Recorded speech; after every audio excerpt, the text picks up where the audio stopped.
fitness, wellness, and lifestyle. I like it raw, you like it raw, we like it raw. Okay, you want to... Okay. No, just stop. Hello, you very beautiful people out there, lending your ears and on the internet space, right? Welcome to I Like It Raw Uncensored. This show starts right now, and we got a damn good show for you, right? Well, we are humbled to be in this very nice space, right? We're no humble. Come on, this is a damn cool place, right? Raw Active, the anti-gym. Welcome to this very feel-good Wednesday, Hump Day. Yes. I'm joined by my lovely guest, Jerry Hinds. Hi. And by my co-host, Mr. Glenn Ang. Yeah, that's Raw me. Glenn. Raw Glenn.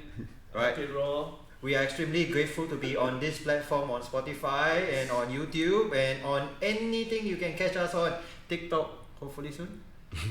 That's a lot of work for me, man. I mean, you do you, man. You do you. Pure editing is a bitch, you know. Joining us now, right, is a man hailing from A man don't misgender me, you know. definitely. All the way from the lovely UK, who actually decided to put home right here on this little red dot. Right, he is a musician. He's a graphic designer, graphic artist, a comic book writer, Serious. and also now stand-up comedian, the head honcho of CATC Comics at the Castle, president of, president of the Association of Comic Book Artists in Singapore, Mr. Jerry Hinds. Thank you for coming here. Thanks for inviting me, guys. Right, so let's cut to the chase, right? You were a graphic artist and a musician, and how many hats do you actually hold? Okay. I was a drummer part-time in UK back in the early 80s. Okay. Right, and that was quite seasonal. I used to play drums in what you call a steel band. You know, the metal drums from Trinidad? Yeah. I don't know if you guys, right? Yeah. So, going before that, I was actually mildly famous in the UK in the 1970s. You didn't play Stevie Wonder, right? No, I'm not just kidding. not that famous, right? But what happened was, when I was in my primary school, around 7 or 8 years old, I used to play drums on the desk with pencils. Right. And I kept smashing the pencils up. And one of the teachers says, "Look, Jerry, you keep breaking the pencils. Can't you get a drum?" Yeah. So one of my friends had a metal drum. So actually, it was a metal barrel, not a drum. It was an old oil barrel. Cut a long story short, he brought it to the school. I started playing drums on it. The newspaper heard about this. We ended up on TV. And I was mildly famous in the mid-1970s for that. But then later... They had some Eurovision thing you were not on, right? No, I wasn't on that. But all the local kid shows throughout the country. Oh, there were local kid shows? Yes, on ITV there was a show called Magpie, a show called Day by Day. I think we were on Blue Peter as well. Okay. We even cut a single, and then the people had to write in and name that song, come up with a name for the song. Wow, I mean, one day, when I was much older, I was sat on the bus one day, and this girl in front of me, as we passed my old primary school, these two girls were sat in front of me, and they had this conversation. They said, "Oh, remember the school steel band? That was fantastic." And they went off on this rant about how lovely the school steel band was, and I was sat behind them, but I never said, actually, that was me. Why didn't you actually ask them for your number? I mean, this is the best way to advertise is to ask them for your number and all that. Who knows? But then again, you might have not met your wife, a lovely Singaporean she is, that I met her before, and you came all the way from UK to here. What made you decide to actually put up home over here? Chicken rice. Chicken rice? Well, that had a big lot to do with it, right? Okay, first thing. Wait, white or roasted? Roasted lamb. I know you all like the white one, right? You all like the white one, right? Why? No. You have You no like idea. roasted also? Oh, okay. Fuck off. What? Once you go black, you won't go back. Really? There's flavor, man. No, like it's dry as shit. Roasted got a bit more flavor. I can take the white also. Yeah, but roasted is so dry. It's like, Not when you put the soy sauce Depends there how you do it. and you drink with the soup. yeah, but How about dry? it's still dry. What? No, I think there's a time I ate like a big pack of high-end white, you know, white ones, right? So if White you is eat, right. no, when you eat a lot of it, it gets a little bit jello. like very gross. Sometimes I find sometimes when you eat. sometimes it's too cold. Yeah. Sometimes they serve the steam one, Yeah. and it's not hot. No, but the whole idea is because you can eat it fast, you can eat more. When you eat it fast, you can eat more. You eat more and it tastes better. I mean, Well, not to say I can't take. I mean, I do eat that as well. But Right. if you ask me to choose, Right. I would choose the roasted. Yeah. right. It's more Yeah. premium. And of course the lap chong and all premium that, right? choice. Lap chong with chicken rice. Of course. Is there lap chong with chicken rice? Well, I Secret. eat lap chong with chicken rice, definitely. Oh, okay. And then you got like the kidney and the liver and that kind of Oh stuff. yeah, the with the chopped kidney, liver, the chopped liver and all that. Lap Yeah. chong with the chicken rice. Okay, a bit umami, but I mean, you do you, man. It's like eating French fries with ice cream. Ayo. I think I did that before. Funny enough, yeah. Right. Weird combination. So, but what besides chicken rice? I mean, what made you actually decide to actually? Okay, yes. Oh, yeah, back to that question. I never liked the cold weather. So living in UK, I could tell you a story. Once I played rugby, and my hands were so cold, I couldn't do my pants up afterwards. So you would think that living there for like 30 odd years, I got used to it. No, I never liked it. So when I came out here for holiday, it was warm all the When time. was it? That was around 1996. 1996. Yes. You're not that old. You are. I am that old, man. Right? And yes, I like the weather. I like the food. I didn't like it because it was English speaking, Okay. but of course it made life easy for me. Right. So then to find a job here in advertising and design wasn't that difficult. Right. So I thought, no, I'll give anything a try. I'm a gambling man, but I don't mind trying different things. Okay, but was it because it's also Singapore is also very British influence? I think that has something to do with it, but I can tell you, if I had to give you the deciding factor of why I like Singapore, the safety. Oh, yeah. It is, yes. my daughters can go out, okay, not to say it's totally safe. Right, Was right, it? No crime doesn't mean no crime. Yeah. Right? Exactly. As the government says, Yeah, right? yeah, Watch yeah. slogan. You know, that the classic slogan, right? Yeah. But the chances are, right, my daughters are out at 3 a.m. in the morning. Right. It's very, with their friends. Which part of UK are you from? It sounds like some ghetto shit where you gotta carry a piece and everything. There's no guns in the UK. Might carry a knife. Yeah, No, yeah, not yeah, not I me, mean, not knife me. and I mean, Yeah. I've seen. I mean, okay, guns in the US, hooliganism in the UK. Which one would you? Well, I come from a town called Reading, Okay. and we don't have much street cred.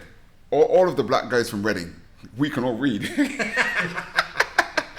No, yes, I come from a town called Reading, just outside of London, Right. and the predominant Caribbean nation in Reading are from Barbados. Okay. Right? So there's in my stand-up, actually, there's a joke that I tell, right? Right. When I first come here, right? You know, when my boss introduced me to the locals Yeah. as being British, I mean, they could look at me, right? So, okay, you sound British, but you don't look British. Right? So I explained that, okay. Racist. I think there's a 90s. No, I like racism, man. I don't bother with racism at all, man. Yeah. Right? So I explained to them, look, I'm British, but I'm also Barbadian. Barbados. Yes. Now remember, yeah? Yeah. This is before the days of Rihanna. Yeah. So nobody here knows what I'm talking about, right? You can see how I work this joke into my routine, right? yeah. But the reason why a lot of Singaporeans were scared of me, when I said Barbadian, they thought I said barbarian. Oh, barbarian. Because in Singaporean they have very, very shitty years. But no, I find it very funny.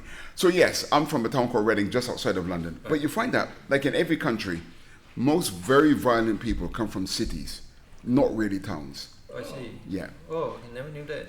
I mean, but do you know what caused there's this sense of violence, or I mean, Okay, that's for a different podcast, right? But black people in violence. but who Yes. you consider the bigger hooligan? Black people, or I mean, I saw the scenes after the was it Euros, after the Euros, where when they lost the final and they were going crazy on the stations and everything. Yes, you got your fair share of white hooligans, Yeah. right, in England. That goes without saying. They've been there for years. Yeah. But if you're talking about looking at America and Europe, it is without doubt that black people are by far the most hooliganistic. Right. Without even the music, right? Like, for example, I was a big reggae aficionado in the 1970s, early 80s. You had Bob Marley, Yeah. One Love, Yeah, One Peace Love, and Love, yeah, Peace and Black Love. and White, all this, right? Yeah. Yeah. But then the dancehall culture comes in, Yes. right? Same with rap.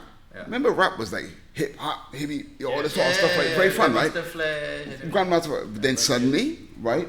They come in talking about the hood. Yeah. Right. Ice Cube and Everything slides into degeneracy, Yeah.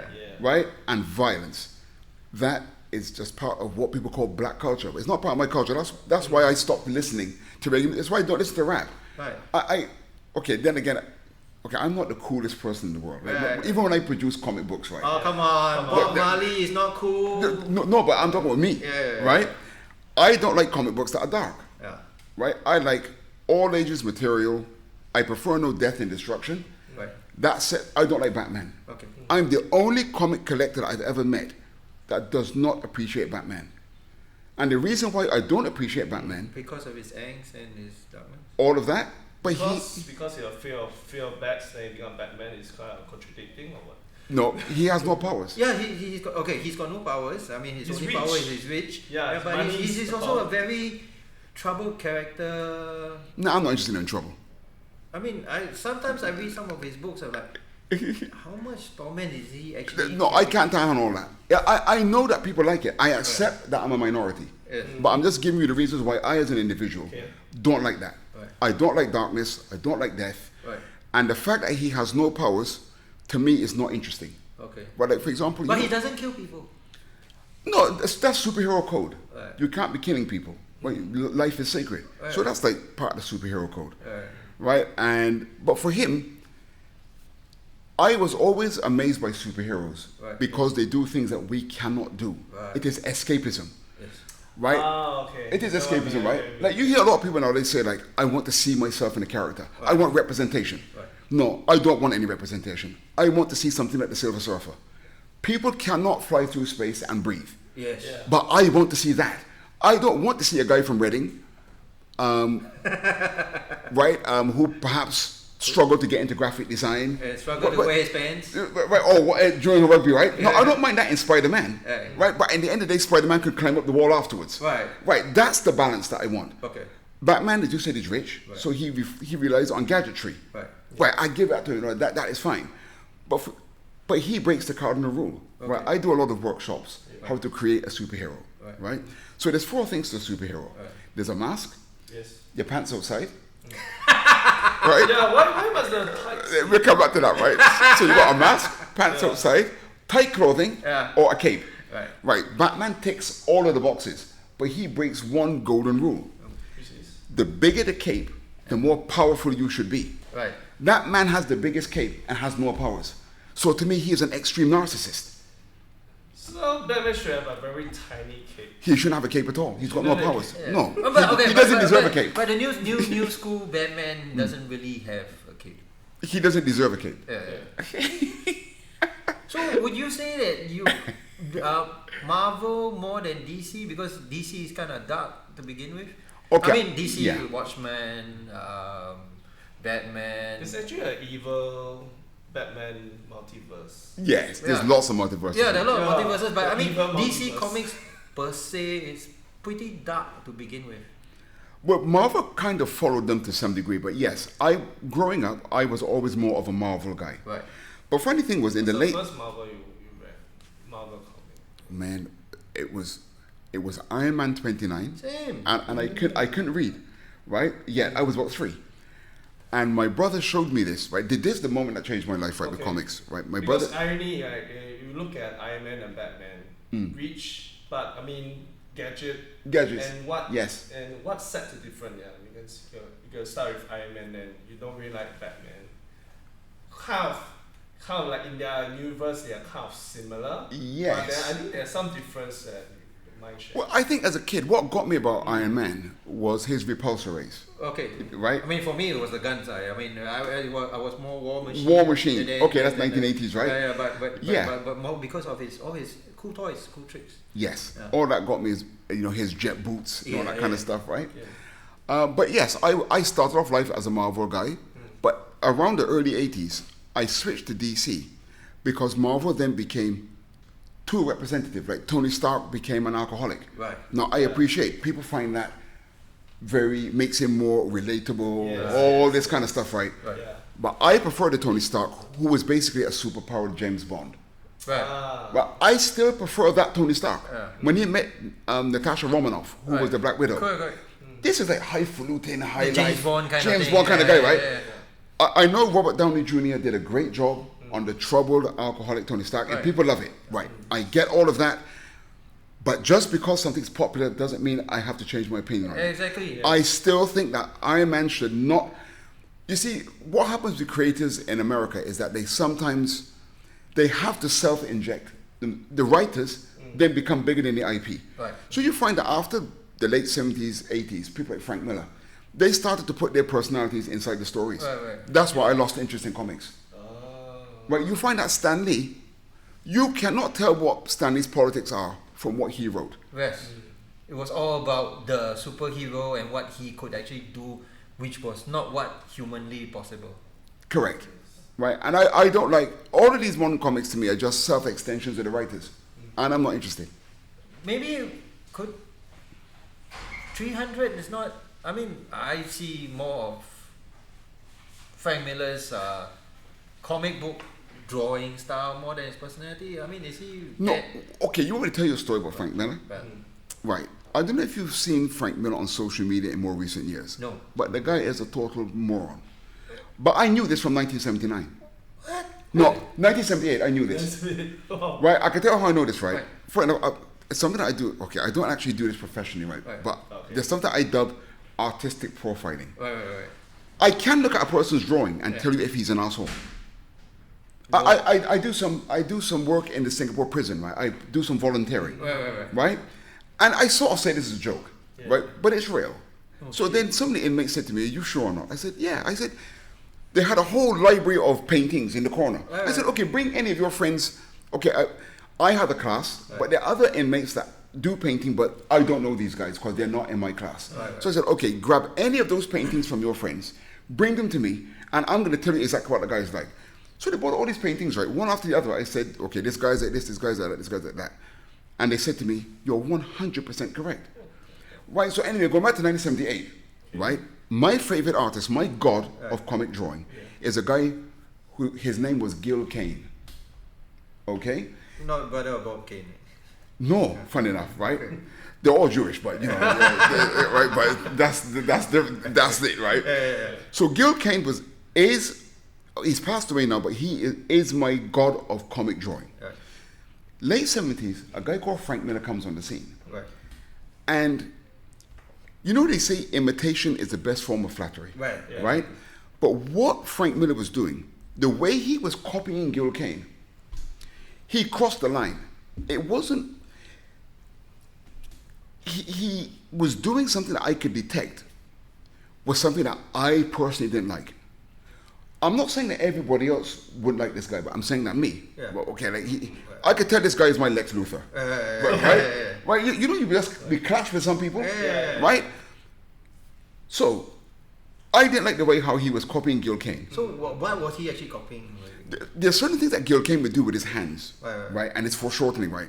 And this guy Frank Miller was kind of doing it. You could see he was inspired by Gil Kane, but the way he was doing it was annoying me. Okay. Right? No, I was thinking maybe I'm being too possessive over my beloved Gil Kane, and maybe I need to chill. Okay. Anyway, so I disappeared for 12 years from collecting comics. Okay. I come back in 1993. Right. Around 1993, I saw a cover by Jim Lee for X-Men. Right. Right? And when I saw that, suddenly all of those vibes from over 10 years ago come back to me. Jim Lee was capturing the spirit of superheroes that had left, right? Marvel Comics in the late 70s. Right. Then that's when I discovered that Frank Miller, in the interim, had gone on to be a god of comics. Yeah. The Dark Knight, Yes, all yes, that, yeah, right? yeah, The Daredevil, Hell's Kitchen, all that Correct, bollocks, correct, right? yeah. All of that had happened. And this was the antithesis of what I hate. This man was so dark, bringing Catholicism into Daredevil. Right. He's everything that I despise in comic books. Right. Right? No, I accept the guy's made millions. Yeah. Right? Everybody loves him. Yeah, correct. Fair enough. Right? I love Donald Trump. Right. Loads of people hate him. Yeah. That it is what it is. Right. But I could tell that I hated that guy from 1978, the way how he was imitating Gil Kane. I could look at his psyche. He's the kind of guy to go on and do something that I really despise. Well, it's just the way he's wired. What comics did Gil Kane actually draw?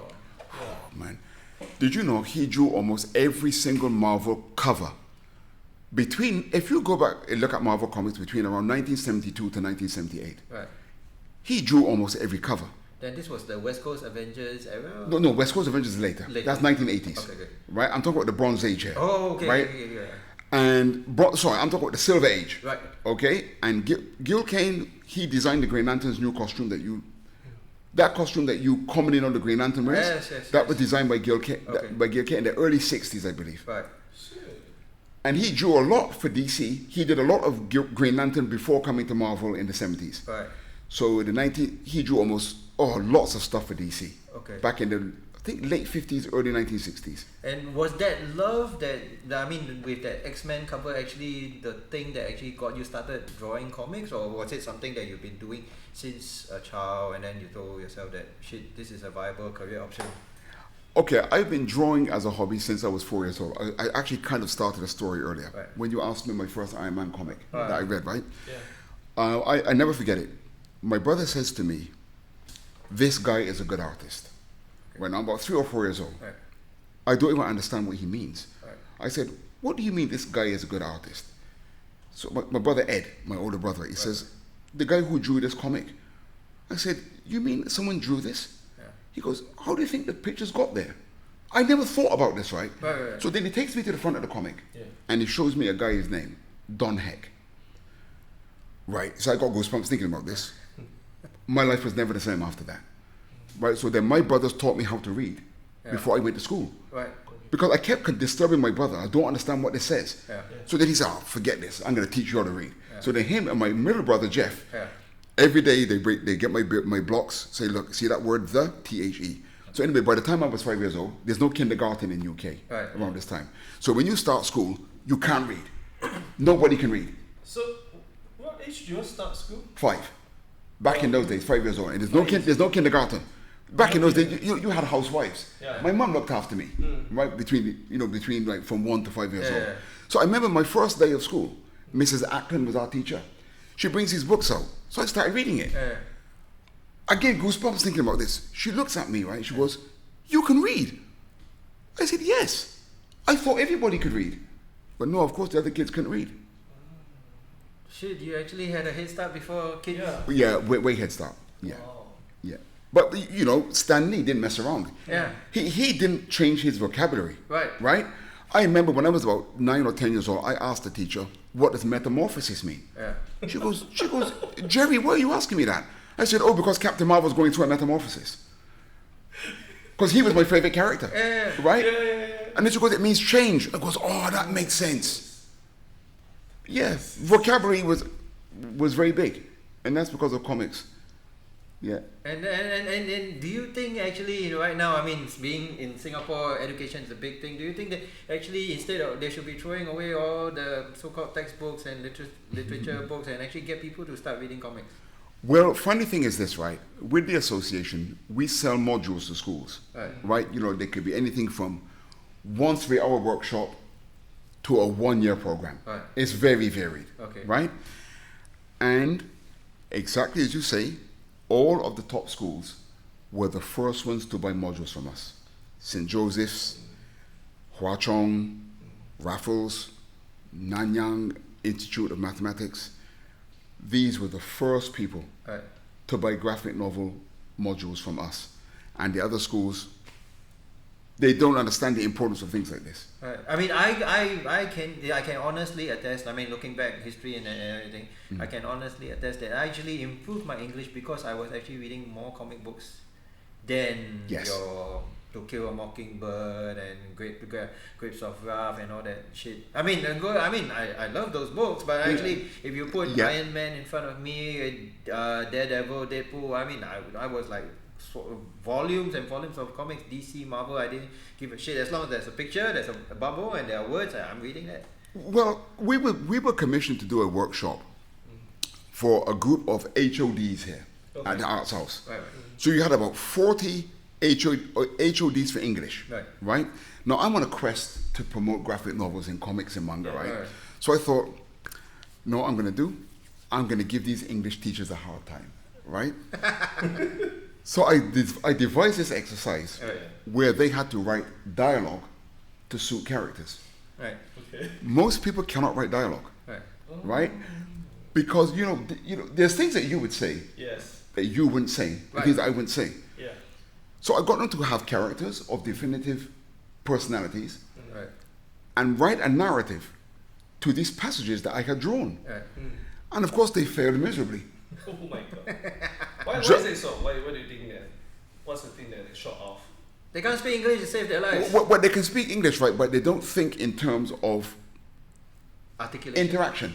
Like, you know, when you write a comic, right, Yeah. it's word economy. Yeah. Yes.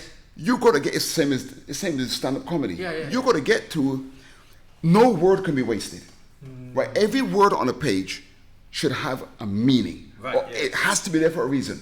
Yes. So when you tell most would-be writers this is where they have a problem because they're used to having massive exposition, Right. right?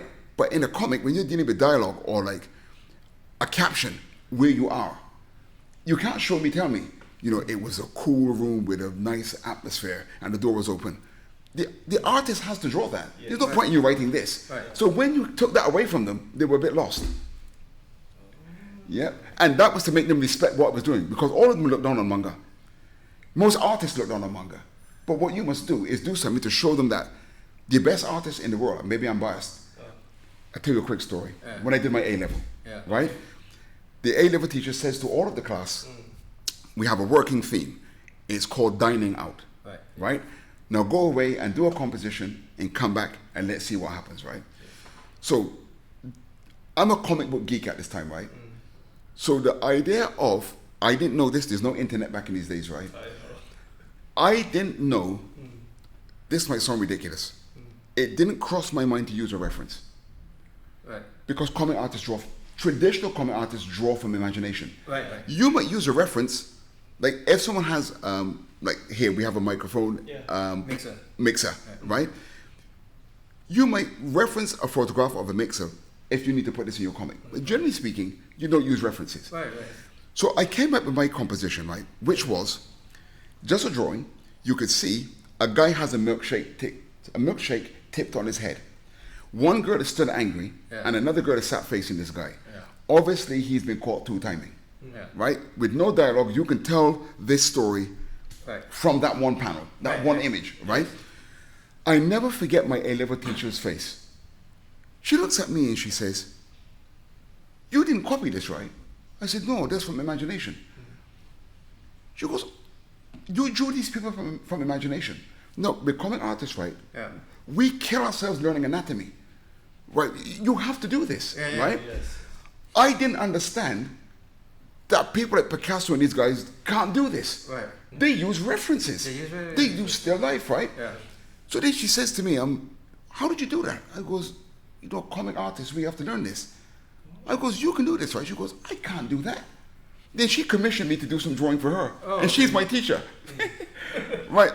So yes, I forgot what the question was now. How did I get onto that story? Yeah. No. How do you actually get like I mean, what do you actually want to do with like the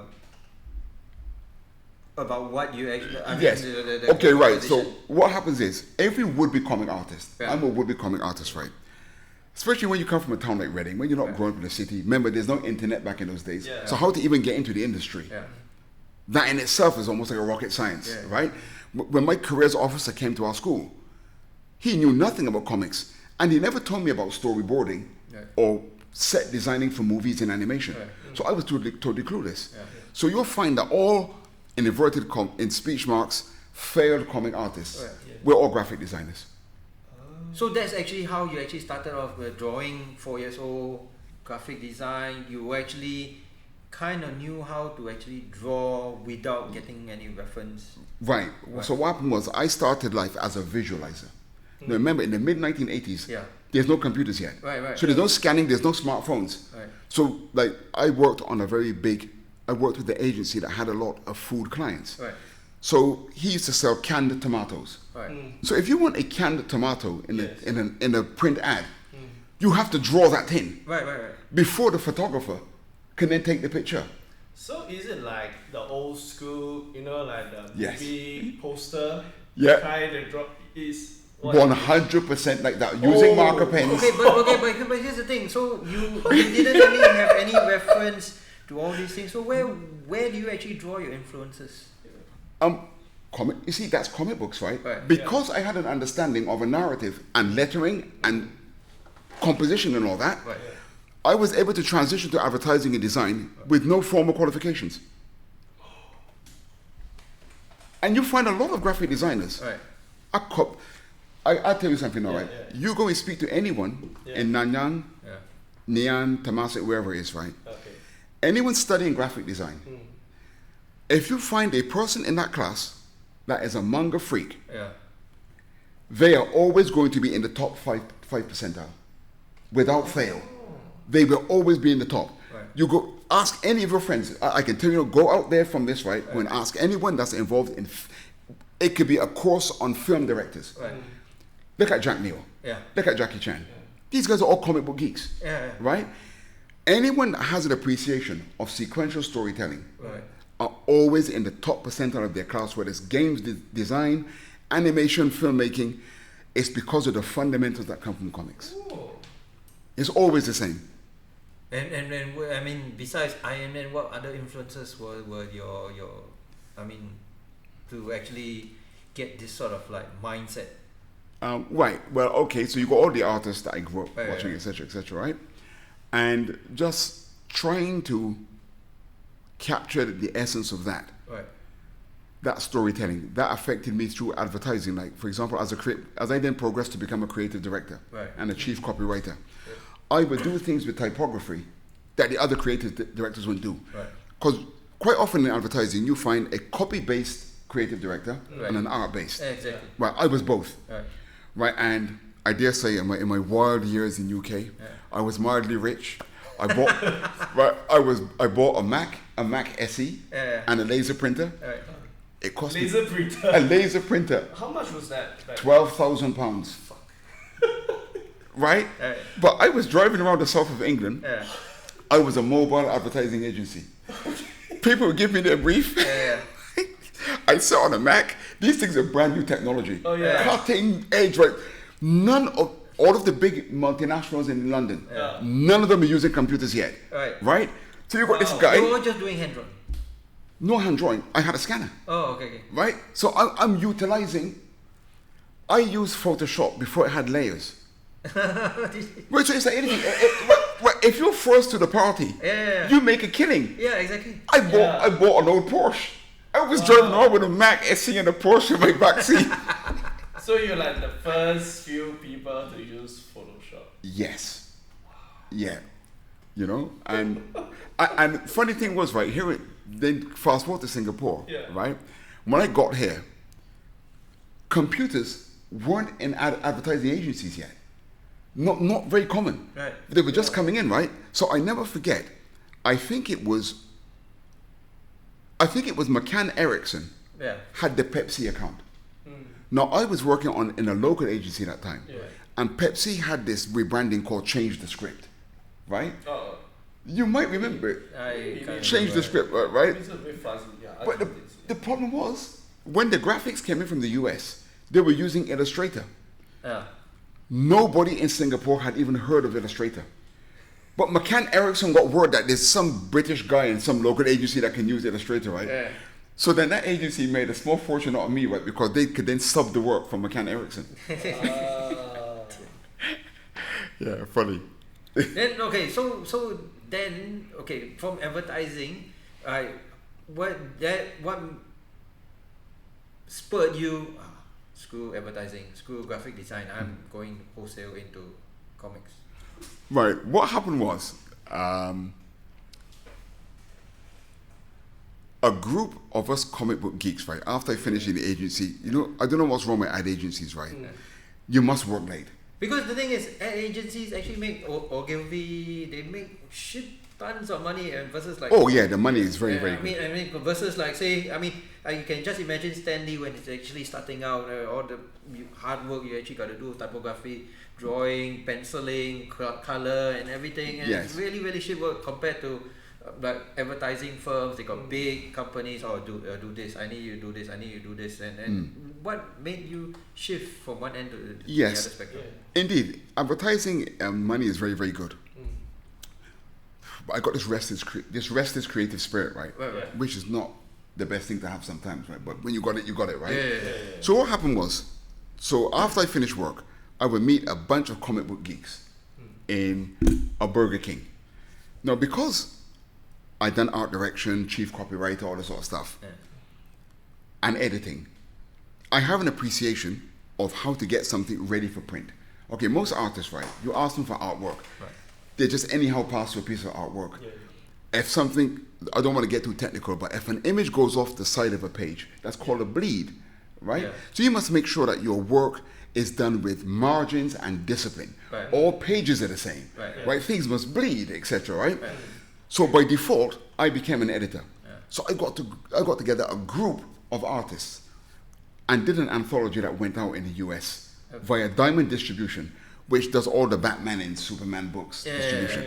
So you got some local creators now got their work available in America. Right. So that's what kind of probably got me into be the president. Singaporean local creators. Who actually? Right, so no, I put the book together, then I put it out, I co-published it with an American publisher, and then got it distributed around the world.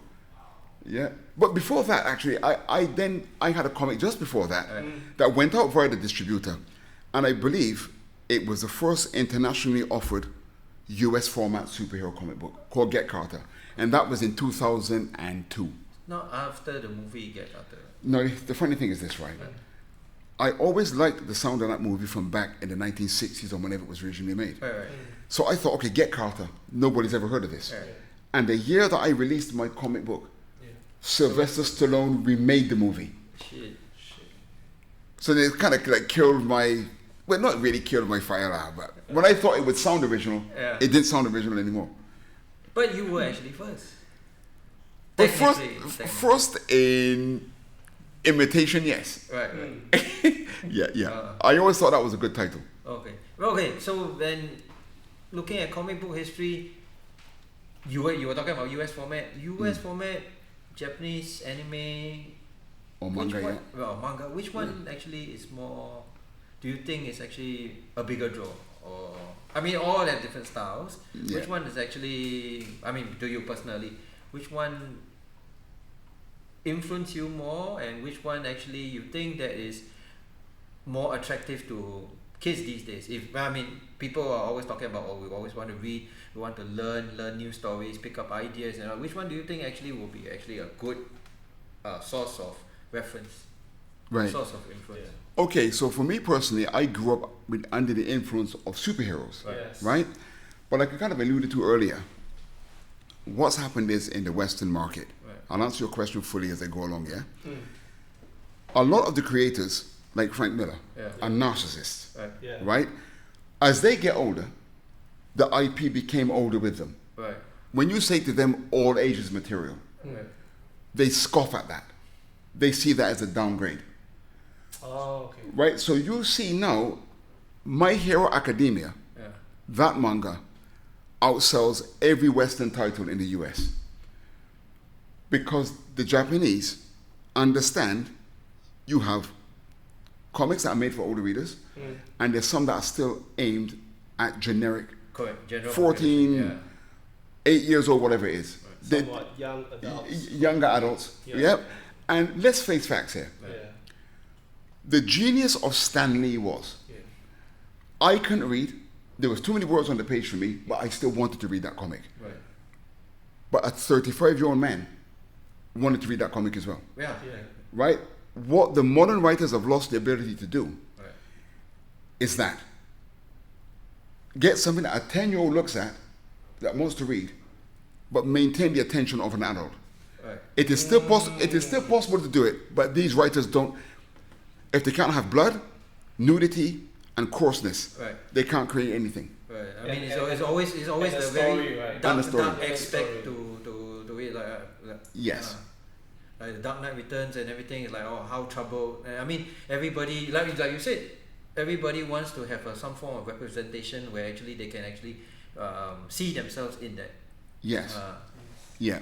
And so you'll see, back in the mid 2000s, I took my son to see Iron Man. Right. Yeah. So he was very inspired. He knows I'm a comic guy. He goes, Daddy, I want an Iron Man comic. Yeah. Right? Friend of Iron Man, fair enough, right? Yeah. I goes, oh, son, there's no comics for you. He goes, what do you mean? Iron Man's a comic book hero.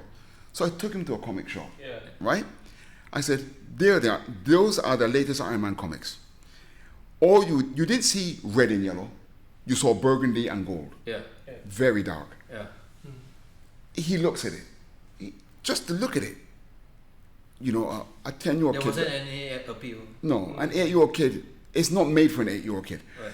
But when you think about it, you got a general release. No, we know that. Kids have different distractions. Right. You got gaming, you got their handphones, all that kind of stuff, right? But it is quite obvious that after the Iron Man film comes out, there's going to be a certain number of kids that are going to want to read an Iron Man comic. Right. And Marvel totally ignored it. Because they were so much into the MCU and trying to make there was a cash cow. I mean, now you look at MCU, it's all totally, I mean, woke garbage and Yeah, all this all dark. LGBT representation and Yeah, everything. all darkness, you know. She-Hulk was horrible. I went back my 6 hours. I don't watch it, man, because I knew it's horrible. Absolutely dumb show. I listen to the Bible. You know, She-Hulk was so bad, right? Till I actually enjoyed it. Because, no, I'll tell you why. No, I'll tell you why I enjoyed that. Yeah. I already despise it. Yeah. But I've despised it for 40 years. Yeah. So when that comes out, I'm not expecting any. I'm not even holding out any hope. Right? The part of She-Hulk that I liked, right, was there was a guy who fooled her and got her into bed, right? And then it was exposed. I don't know if you saw this part, right? Where he exposed her, like so there was some sort of award, right? And then they showed the footage of all the bad things that she's done. Yeah, right? she ended up sleeping with the guy. Right. Yeah. And then at the end of the scene where he goes, and oh yes, She-Hulk, she's a slut. Jesus Christ, I nearly died with laughter. Because you know nowadays, right, you can't call a woman a slut. Right. Yeah. Even if she is, right? When I heard that voice come out and said that, right, I found that hilarious. That piece of writing alone, right, was worth the entire series. That they put it in. I can't believe that they left it in. You remember that part? And the voice had the like. I mean, they wanted to actually make fun of her because she's like a high-profile lawyer, and then actually she ended up, and she wanted. I mean, the series, if I can say, is actually putting men on Tinder, dating apps, and everything, and then they're like going around, sleeping around, and they want to make fun of these men. That this poor She-Hulk is no stranger to this sort of trouble. But why would you leave? I don't understand, right? You know, if promiscuity is like empowering women, right? Why would they leave that line in? I don't get it. Oversight? It's a terrible oversight. To admit that she is a slut. Right. That's not in the woke handbook. What handbook? Well, I mean, they're so into all this so-called wokeness and political correctness that they probably couldn't. To me, it was comedy genius, right? Because you know he was reading off all the things that she done, right? Yeah. And then you know, as like what's that thing? An appendix. He goes, no, yes, she's a slut. Jesus, man, I nearly died when I heard that. But would you see any local comic book writer actually have your vision or your direction? Because everybody, I mean, unfortunately, I don't want to slam the local culture, but most of the time, we tend to copy, follow, and we don't really actually have ideas of our own. But would you actually see comic book writers locally actually having the same vision of yours, being a more brighter, not so darkish, not so, angsty, violence-driven kind of angle? no. Very No. hard, right? Very bleak, Globally. very bleak. Globally. Do you think it's because the current environment that they start with give them that kind of Okay, I'm a capitalist, right? Yeah, You got to service the market, Right. right? You got with the market what the market wants, And you can see as time has gone by, things have just got darker. Yeah. So it's just the way things are, Right. you know. And the powers that be, they've kind of forgotten that every day somebody turns 12 years old. Right. They've kind of ignored that part of the equation. Right. But even now, a 12-year-old now Yeah. is way less innocent than a 12-year-old from my Oh, from my era. Yeah, for sure. I Right. fucking agree with that. You know, I have a 12-year-old. Yeah. I mean, okay, we can come on another subject, right, of like innocence. My God, I could be here all day, right? The Losing era your of virginity innocence. at 12 years old. Yeah. It's kind of gone, right? Yeah, but you know, but there's still a place for it in like something that's all ages material. Right. You still got some parents out there who steer their kids toward this, right? And there's still a lot of kids as well around the world Right. that would read this kind of material. Right. How big that market would be, Right. I'm not entirely sure, but I certainly think it is possible to do it at some level, Right. but the major publishers are just not looking at it. Okay. Then how would but you being in like the president of the ACAS, and wouldn't it be easier for you to actually influence upcoming comic book writers? Well, that's the thing, you see. It's a balancing act. If you're a mentor or an editor, Right. it's not about me, it's about them. Right. Yeah. Right? I explain all of what Well, we're you can do discussing the here. Jonah Jameson and tell them that this is the way it's supposed to be. Well, you see, that's according to me. Right. Right? I'm a free speech absolutist. Okay. What I would do is I would have these discussions with my students. Right. Give them as much knowledge as I possibly can. And if they choose to say to me one day, you know, I like your idea about all ages material. Right. I want to give this a shot. Okay. Then fair enough. The fact is, Singapore females, right? Women write more than men. Right. Okay? So I'm very big on writing. Comics are still literary Yes. art forms. Yeah. So you'll find that most local creators are female. Right. Yeah. And Singapore females are some of the most violent people inwardly I've ever met. I can What tell kind of violence? stories revolving around death, blood, and definitely a stabbing of some kind. And I tell you how bad it is, right? Okay. I've done Fuck. no, I've done so many workshops, right? Yeah. I pretend that I'm psychic, right? Listen to this, right? When you've done so many workshops, right, and you've got people coming up, you're teaching them how to come up with a concept, Right. And you get them to write a synopsis, then a one-page extract, and who are your characters, who are the antagonists, who are the protagonists, or etc., etc. After years of doing that in Singapore schools, you look for patterns. And 99.9% of girls will have some act of violence. Even if they have a one-page extract, there's no violence there. It's more like female or Singaporean female? Singaporean females, Okay. right? But I think this is worldwide as well. Right. But I only know Singapore females, right? So I can only speak directly for this Why group. so much repressed emotion and then it all comes out on? Always, yeah. And once I was doing a workshop at NUS. Right. So Yeah. these are older girls now. It's got nothing to do with age. Yeah, yeah. I'll come back to that in a minute, right? So I'm at NUS. I'm conducting this workshop, right? Very laid back, very art noir in the coffee shop, in the art lounge. They're all laid back, right? The students are there, right? They're talking graphic novels and all that. So there's a guy sat there with his girlfriend, right? So I said to him, look, I'm mildly psychic, and I think I can. I'm not psychic, right? I'm just full of crap, Please give me right? 4 numbers. Right, so I said, look, I'm mildly psychic, and I believe I can look at you here, and I can guess the kind of concepts you come up with, right? So there's a guy sat there with a girl. I says, I think I can read your concept in your face, even though you haven't shown me anything here, right? I goes, you've written before. If you hadn't, right, she wouldn't be in my workshop, right? Right? She goes, yeah. So our boyfriend's there, right? I goes, does he know your writing? You got to put some pizzazz in it, right? I goes, does he know your story? She goes, yeah. And I goes, okay, so right. So I need you to verify. So I said, you can verify what I'm saying here is what I said to the guy, right? So I said, okay. Your story definitely has some act of violence within it. Yes. Jerry right? Hinds, you soothsayer. I said, okay, blood is spilled. There's a knife, right? And they're like, oh, how did you know? How did you know?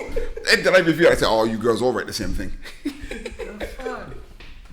Always. And okay, based on ratio on the scale of one male comic book writer, how many females? If you say that, I mean, there are more females. Okay, girls, 5-1.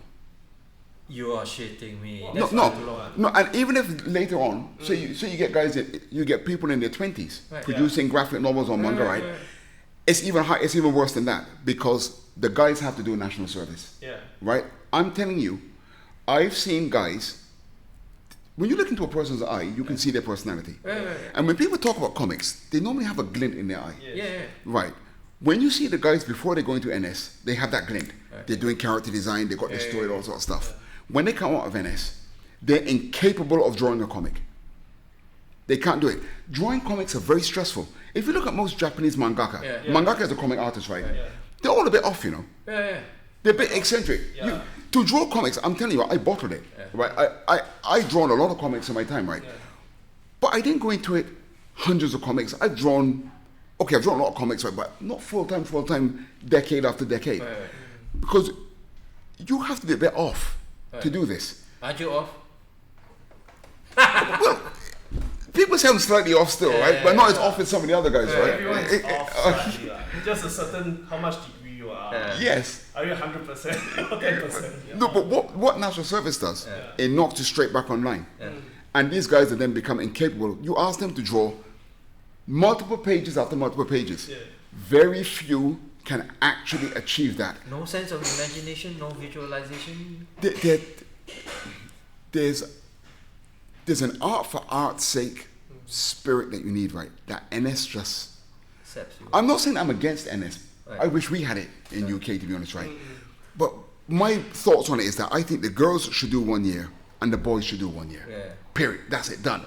Right. And that's what kills. That's why you have very few male mangakas here. It's directly NS. That There are more female manga artists in. is by a long way. Yeah. And I don't believe Sonny Liu. Yeah. If he did it national service, because Yeah. he's Malaysian, right? Right. I don't believe he would have done the things that he did. I mean, never say never, right? But nah. Right. If he had to do national service, right, he couldn't have done that. Really? I don't think so.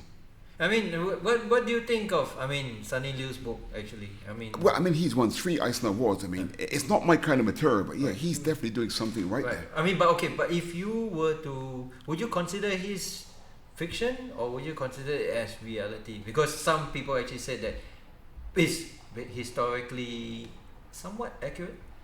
Yes, I mean, his is like creative license on reality. Right. Right? So you'll find that there's 2 major differences between Asian storytellers and Western storytellers. Right. Okay? By and large, barring the Japanese, you find that Asian storytellers tend to base their concepts on historical events. Shogun and Yeah. Sure. Oh, yeah. In Sonny Liu's case, Lee Kuan Yew. Yeah, Lee Kuan Yew. Right? Right. But you'll find that in the West, a concept could be based in the future. Right. Something that's not even happened yet. You're speculating on what could happen. right, exactly. Yeah? Right? This is a major difference between the two. Right. Right? I mean, for example, I went to a thing called Super Pitch years ago, where I pitched an animation concept to Turner Entertainment, which is Oh, Cartoon okay. Network. Yeah. Right? And I just had a PDF presentation of the first comic I published, the Get Carter Oh, yeah, comic the I Get mentioned, Carter. right? So I went into this Super Pitch just for a bit of fun, you know, because these places that I were up against, they had full 3-minute trailers. I only had a PDF. Yeah. Funny thing was, I actually came second, right? So I says to the guy, how come I came second? These guys had full-blown animatics and animation. He goes, no, your fundamental concept, right? But I didn't get any animation from it for a simple reason.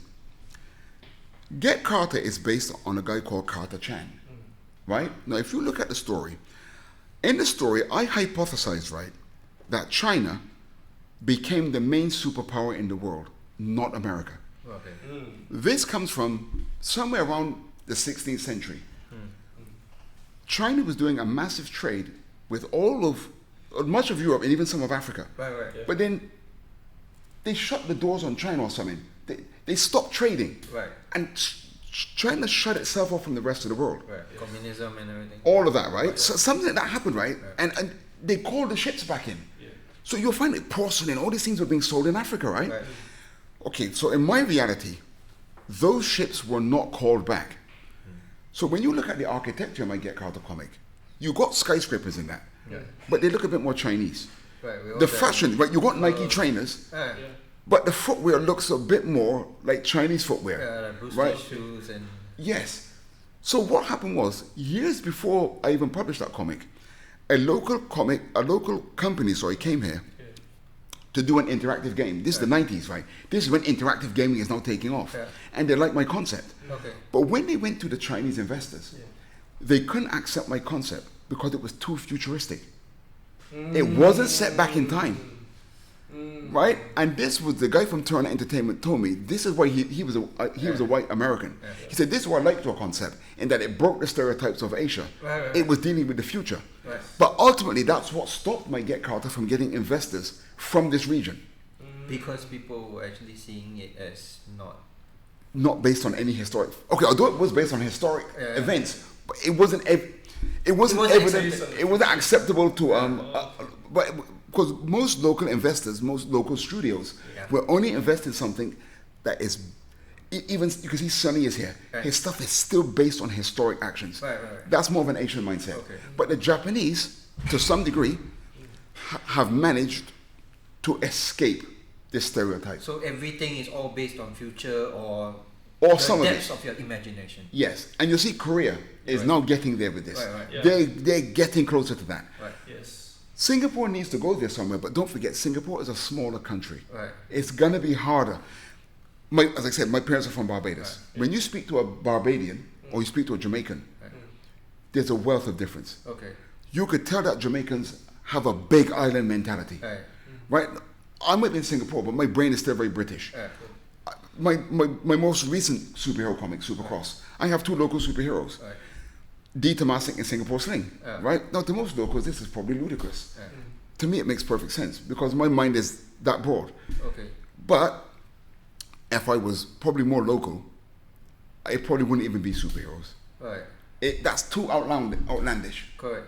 Yeah. And would you say that it is because it's too outlandish, Singaporeans actually wouldn't want to actually be influenced or buy these sort of comics or actually read because they would think that it's too futuristic or I cannot relate to that?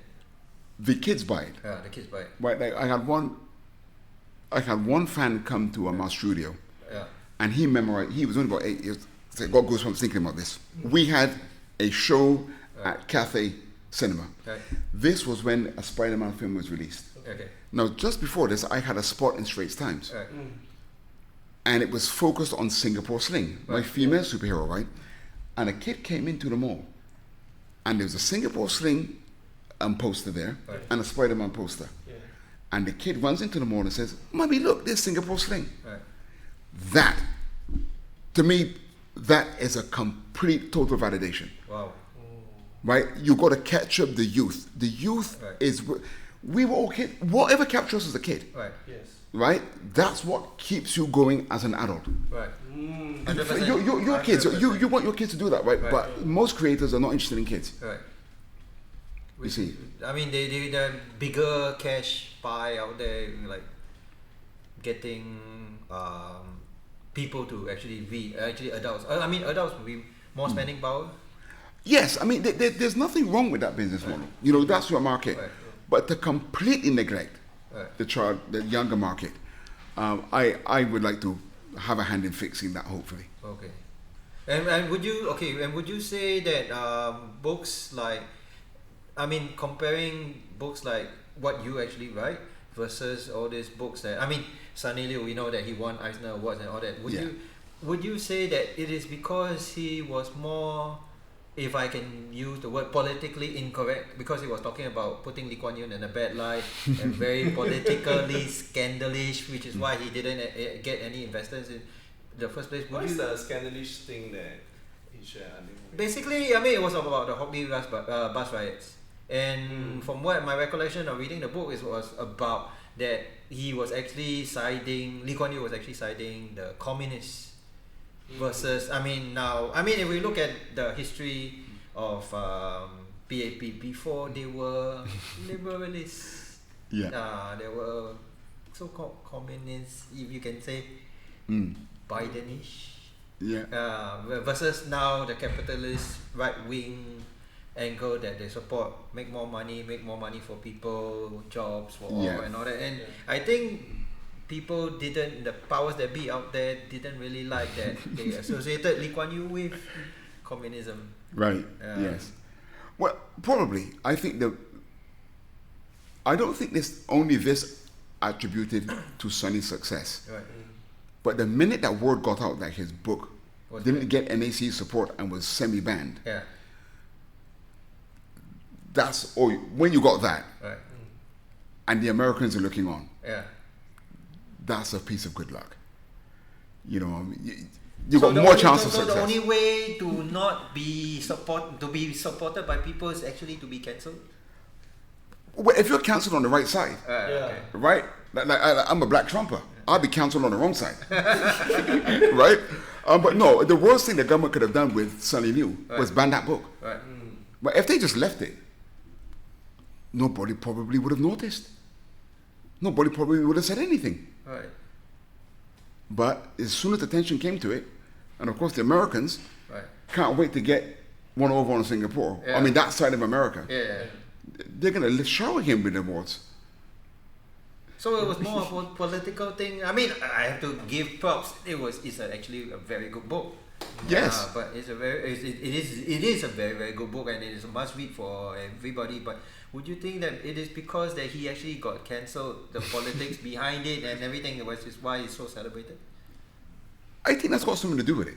I mean, okay, if the book was rubbish, it wouldn't have succeeded either, right? Yeah, true. But the fact that the book is good, and that was going on, that's definitely more of a chance of success. Right.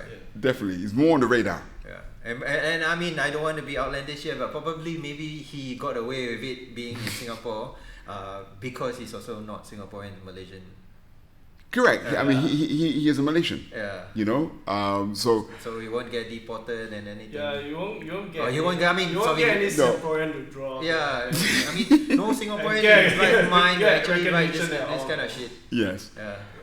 I mean, it wasn't that bad. I mean, what he was saying wasn't that outlandish. Yeah, it was, I mean, I don't think it was bad at all. I mean, it is I always believe you write comics, you write books, it's always your interpretation. I mean, even we write jokes and everything. It's always our interpretation of what we see or what we feel and all that. Yes. Yes, that's right. And I mean, I don't think the book was that bad, and I have no idea why they actually too sensitive. You think? Yes, oversensitivity and banning things. You mean who is more sensitive? Government. The government? Or The government. And you know, maybe it wasn't even the government. Somebody complained. Right. Right. There's a lot of things here you can do that you should be doing, but nobody cares. The government tends to step in when someone complains. Right. Yeah. That's 100%. I remember that. Yeah. But I tell you, there's a lot of things, right? The government here isn't as strict as everyone thinks. Right. But they put forward a strict face. They say you must do this, you must do that. And I like that. It's a law-abiding society. Right. Yeah. But there's a lot of things that artists do here, right? That the government just turns a blind eye. But it's when somebody complains, then they have to do something about it. Yeah. But it's not normally the government who complain by themselves. If somebody lodged a complaint, then they had to act. Would you say that most of the time people who actually complain are actually on the left, the woke and the Karens and everything? Because usually, I mean, we've all been in school, we've all been in an organization. I mean, it's public, unwritten rule out there. You can do anything you want and just don't get caught. But would you say that because of these Karens and all that, they actually spoil the market for us? Well, I think a lot of wokeness hasn't reached here to too high a degree yet. Thankfully. No, I don't think so. No, it's here, right? But most of the cancelling happens here, more from a conservative angle, right? Like, for example, if someone does something very lurid, right? I find that some of the people who do a lot of reporting here, for whatever reason, are Catholics. Yes, Catholics will report you. Yes. I've seen more complaints come from people of a Catholic persuasion. I mean, I got Catholic friends who drink bucket loads and curse and swear. Oh, no, I'm not saying okay. Okay, let's say, for example, if a girl is doing something lurid, Right. and a Catholic sees that, Yeah. that's the one that will report her. Really? Yeah, not the Buddhists, not the Taoists. They won't report her. No. So it tends to come from the conservative side of things, Right. right? But I'm telling you this. I'm telling you guys this now. Okay. When I see wokeness Right. taking off here, Yeah. I will enter politics. Okay. Well, I have more allegiance to Singapore than I do to the UK. Right. If someone attacked the UK tomorrow, Yeah. okay, I'm too old anyway. They won't call. Yeah, I won't get conscription anyway, right? Because I'm me on the front line with my knees, right? I'm not used to anybody, right? But I would not pick up a gun for the UK. Right. Not now. Okay. But I'd pick up a gun for Singapore. I mean, your kids are here, your wife is here. Yeah, and I think there's Singaporean. something to defend, Yeah. right? But the minute I see Singapore down with wokeness, or if I see it happening, right, and I think your biggest danger Right. is women. Women are very prone to wokeness. Yeah, they are. I mean, 100%. Right? I agree, 100%. But you got to keep an eye on your female politicians. Yeah. And in particular, Indian females. What's that? Why particularly? I don't know why. Indian females are very, very, very susceptible to wokeness. Look at Nikki Haley. Yeah. She's supposed to be a conservative. Right. And she's talking a lot of bullshit about high heels and all that. It's just something in the water.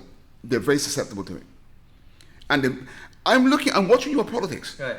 The minute I see a number of Indian females rising up Right. and coming up with this bullshit, I will enter politics. Right.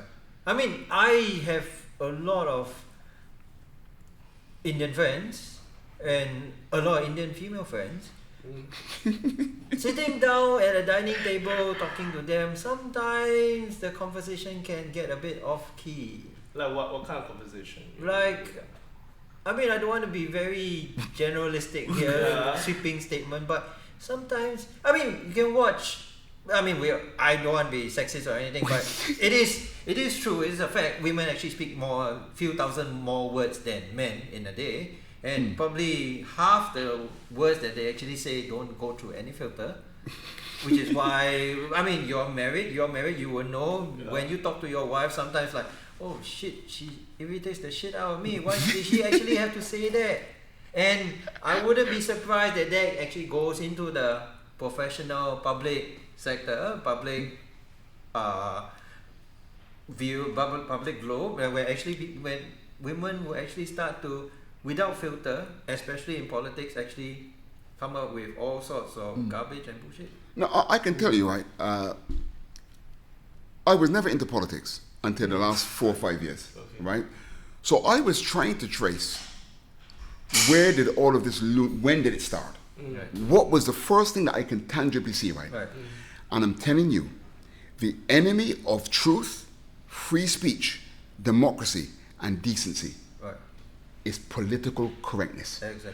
No matter what you can find any example of anything happening in this world. Yeah. Right. You find, right, that the number one building block that enabled this nonsense is political correctness. Correct. 100%. 100% Yeah. agree. The minute you control speech, Right. anything can happen after that.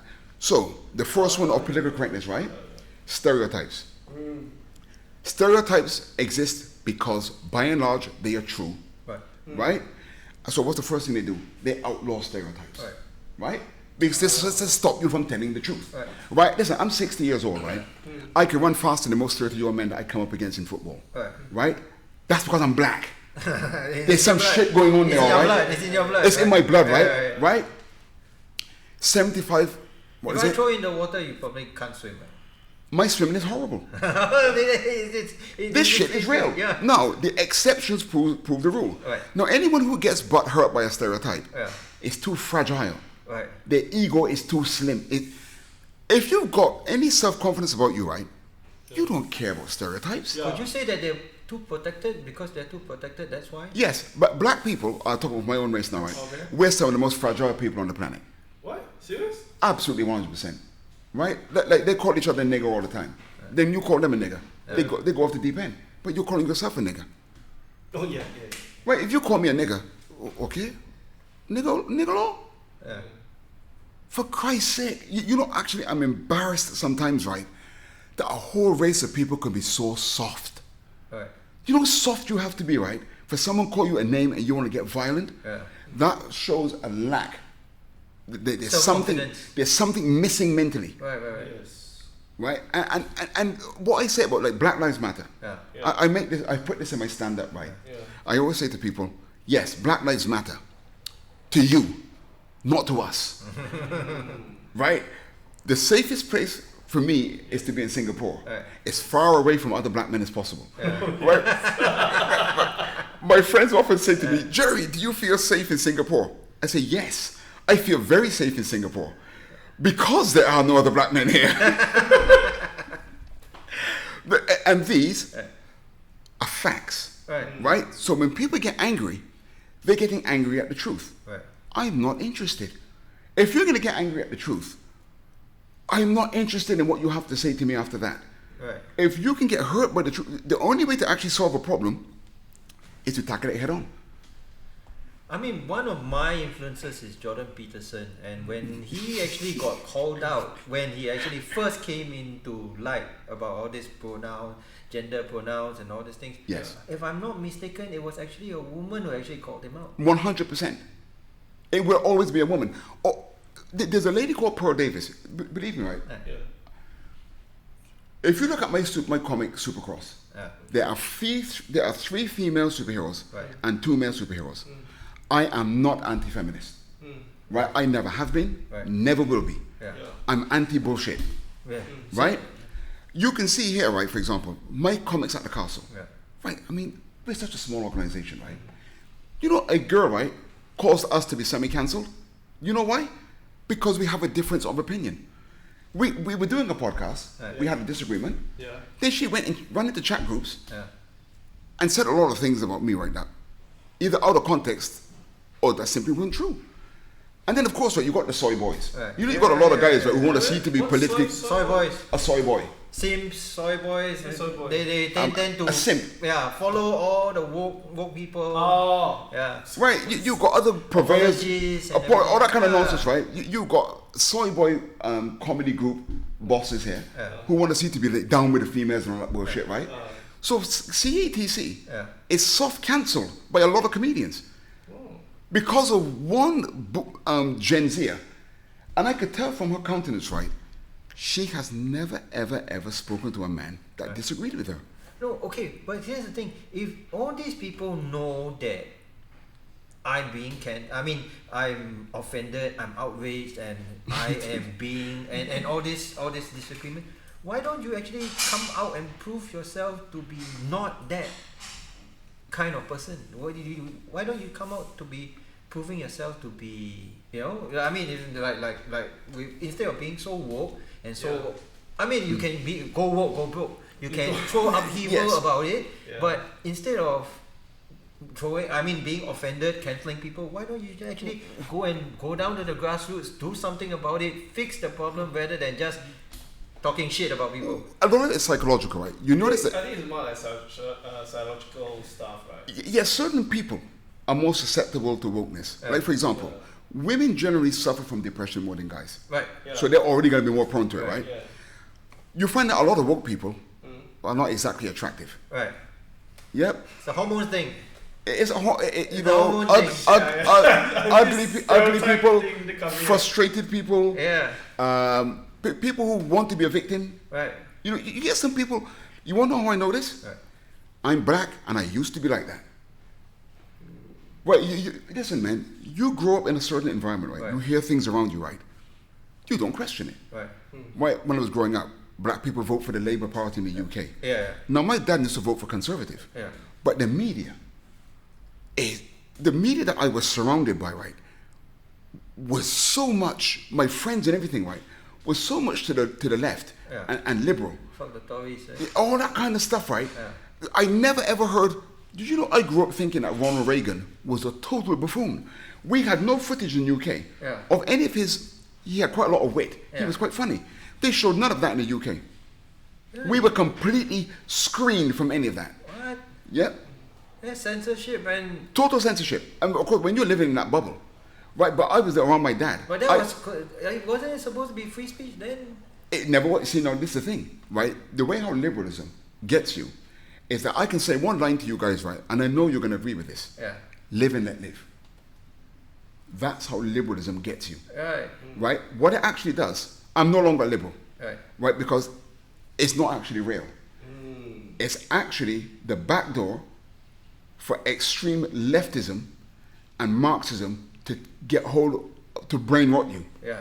right? Because they know the average person is fair-minded, Right. and you can't get a fairer statement than live and let live. Right. No, when you put them in power, right, would they let you live? No. No, they won't. They won't. No, and that's how they get all of you brainwashed. But what is it they say? They say, show me a young person that's conservative, and I'll show you a young person with no heart. Right. But show me an old person that's a liberal, and I'll show you a person with no brain. As you get older, you start to see through the bullshit, Yeah. Yes. right? And that's how they caught me. And that's actually why I'm quite angry now, Right. right? What it is, they play on your good nature. Right. And they know what they're doing. Most of us don't know anything about Marxism. Right. We're busy reading comics and Yeah. playing football and right, but you know they're constantly at it, right? I mean, you grow up with movies, Right. one night stands, Right. Yeah. right? You know, having children outside of wedlock. Yeah. I was born. 75% of black kids in America are born outside of wedlock. Right. The welfare state, giving money to women to have children without a man in the house. Right. This is satanic. Yeah. It is. You know, but this is why, like Singapore, you're still very conservative. Right. And when I was growing up, I could not conserve. There are certain things that need conserving. The fundamental family unit. Right. Mom, dad, kids. Yeah. Correct. Right? And, you know, you see, even the word progressivism. Right. Yeah. You see how they control language. They take all the best words. And right, keep it for themselves. and keep it for, right? And then you're left, look at the word progressivism. Yeah. We should refuse to call that progress. It's not progress. Yeah. It's Satanism. Right. I 100% agree. Right, but that is not progress. That is something different, but it is not progress. That does not further Hinduism. Hinduism. Hinduism. Yeah, it's Hinduism. Yeah. Yes. And what conservative, you see, the problem is this, right? When you're conservative, you believe in live and let live. Right. So we don't have the time to be out there in the street with a banner. Right. We're busy getting on with life. Exactly. And that is our kryptonite. Right. You then leave all of media and art open to them.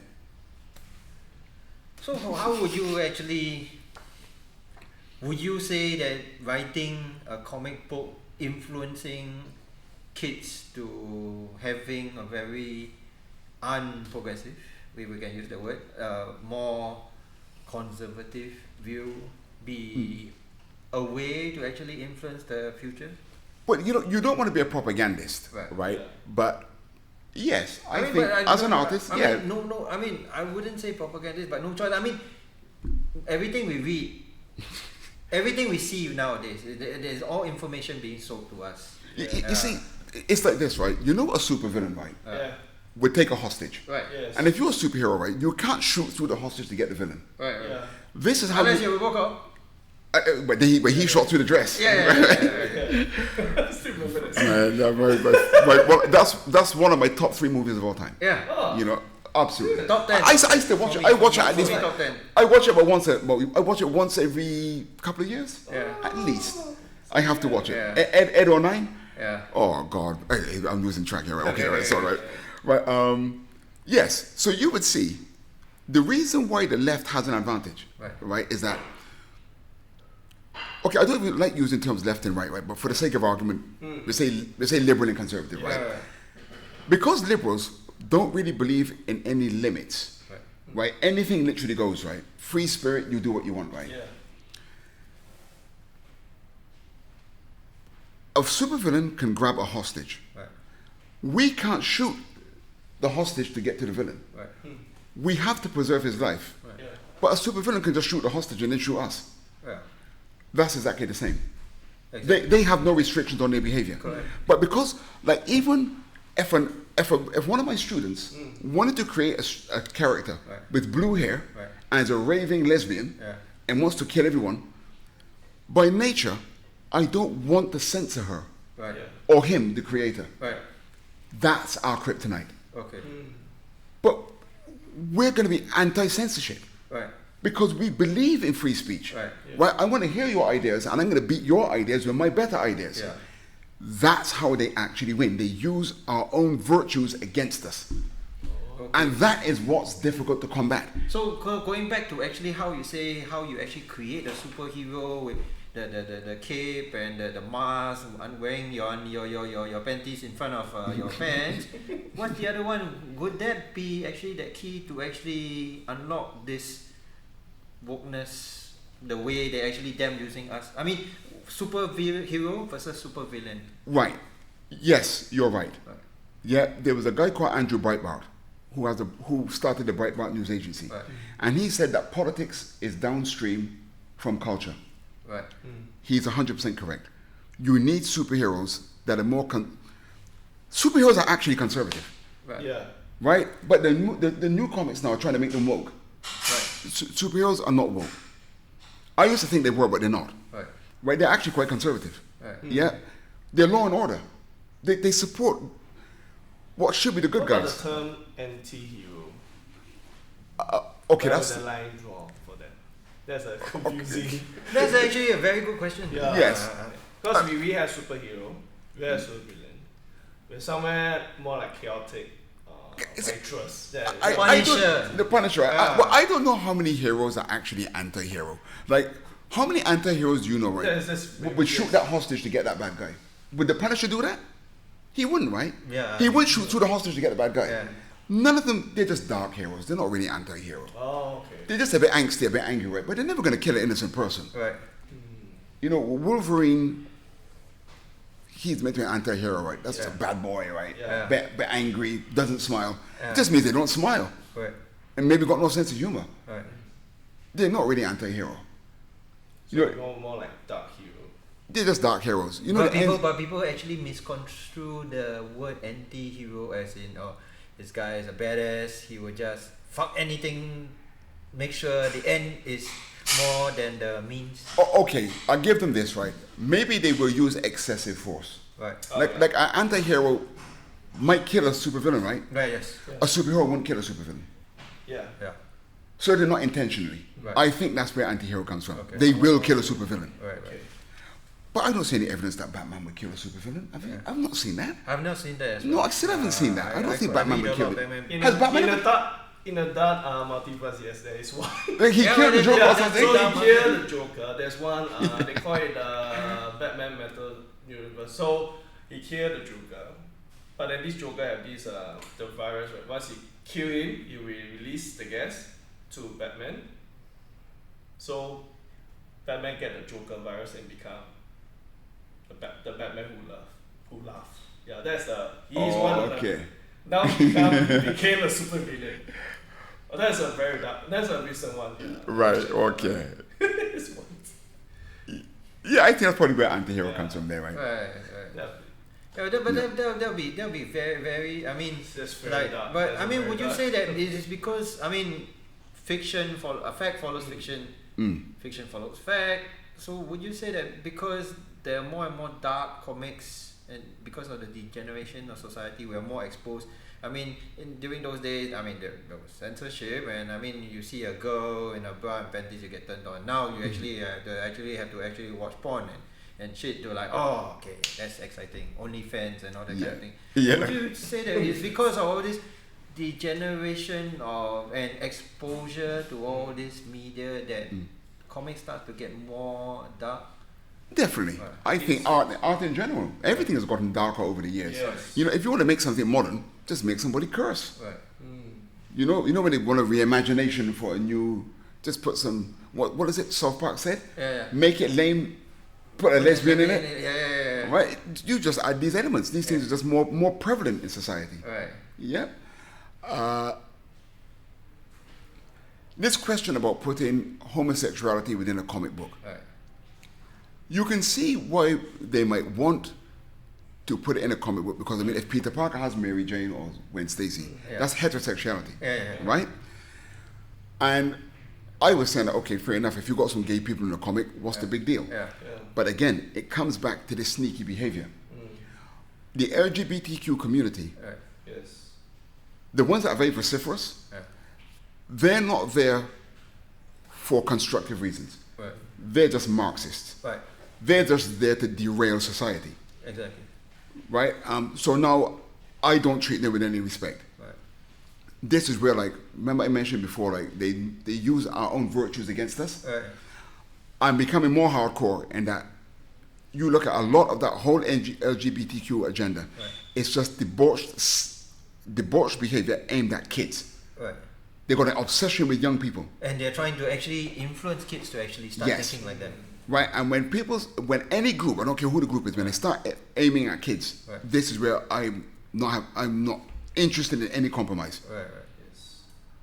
I mean, it's like those, it's like ISIS and everything. They start like teaching kids how to carry guns and fighting for the wrong reasons and everything, because I mean, kids are actually very impressionable and very easily influenced and all that. Yeah, I agree that the kids are very easily influenced. Like whatever media you throw at them, they more or less get very influenced. Because it's actually very cool, see? Because to them it's like, I mean, they have this, rebel. I mean, usually who's the coolest kid? Or the kid that doesn't tuck in his shirt in school, or always late for school, or tells the teacher, these are always the cool kids. So it's always like, okay, you're anti-hero. So the school brat. I also used to be anti-hero back in school. Yeah. I always get punished. And how would you see positivity being influenced to them?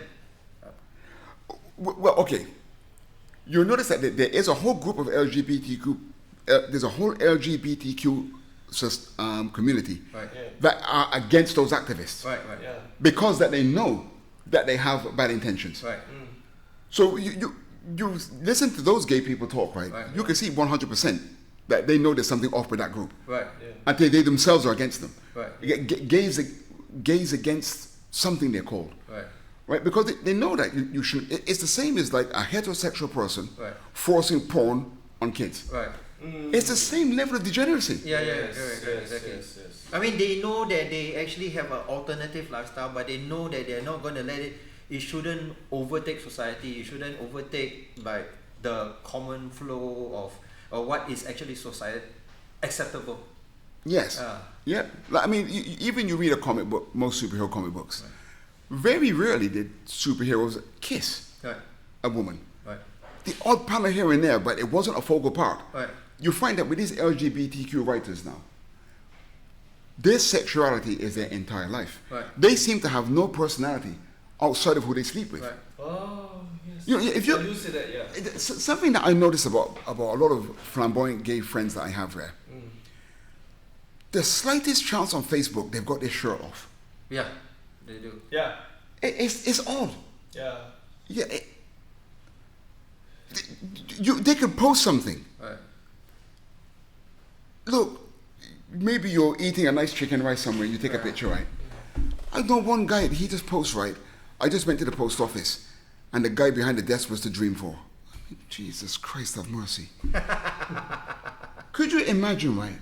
A heterosexual guy saying something like that. I went to the post office, and the girl behind the desk was sweet. I said, shut the fuck up. Who wants to know that? They're obsessed with this. There's something off. Would you say that they're actually trying to attention seeking? Very. No, I think there's something mentally. Okay, I draw. Right. So it's for me to notice patterns in drawing. If I'm trying to draw from imagination. Right. If you see an oversexed gay man, Right. 99.9% of the time, he has a long body and short legs. Right. It is a physiological condition. Right. And you notice that they all talk the same. Right. The way they talk, regardless of race, what continent they're born on, their patterns of speech and tones of voice are very, very similar. And their body types are very similar. Could it be the chromosome wiring in the There's a chromosome issue there. Right? Now, I'm not a doctor, but now that I've told you this, you can go and look for yourself. And you'll see. It's always there. Okay. And in terms of like writing comic books, they have their agenda and they put it in the comic books. We have, I mean, capitalist and right wing.